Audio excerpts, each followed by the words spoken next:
Well, we're thinking of a whole variety of options for how you could do better at authentication. So you can start with nearer-term things like tokens or fobs that might have NFC or Bluetooth embedded in them. But you can also think about a means of authentication that you could simply wear on your skin every day for a week at a time, say an electronic tattoo.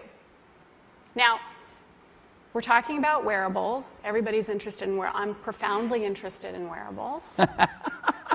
And what I will tell you is that there are we've made a lot of advances in wearables, but there's still some fundamental problems that we haven't solved. Like one of them is the mechanical mismatch between humans and electronics, right? So electronics are boxy and rigid, humans are curvy and soft. That's a mechanical mismatch problem.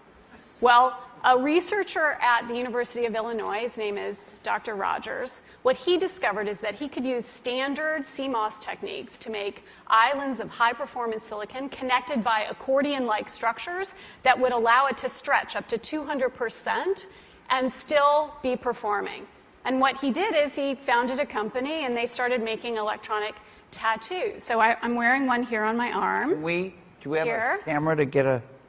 This is a developmental system made by MC10, and it has an antenna and some sensors embedded in it. And what we plan to do is work with them to advance a tattoo that could be used for authentication. Now, it may be true that 10 to 20-year-olds don't want to wear a watch on their wrist, but you can be sure that they'll be far more interested in wearing an electronic tattoo, if only to piss off their parents. Right? And that can have a design, right? Because Sure. they would certainly want some kind of cool design. Options, right? options. And that's something that you wear, but you could also imagine including authentication in just your daily habits. So I take a vitamin every morning. What if I could take vitamin authentication?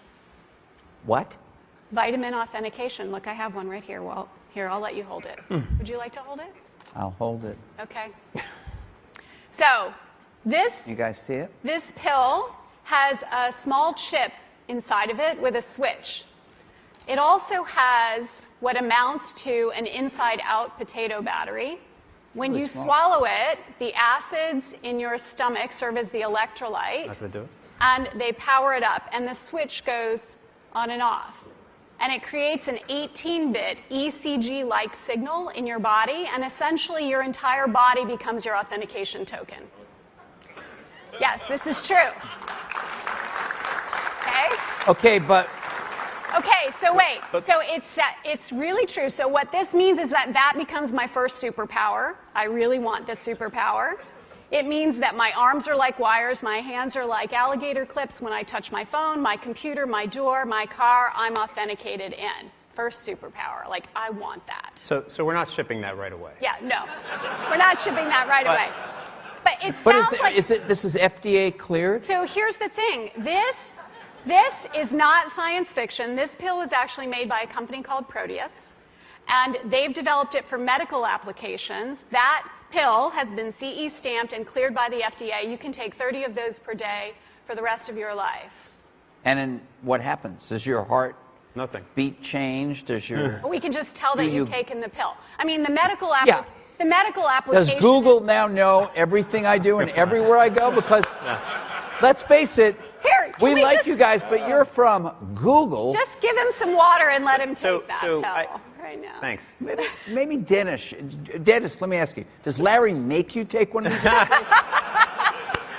It's optional. So we optional. So we actually have demoed this working and authenticating a phone. Yeah.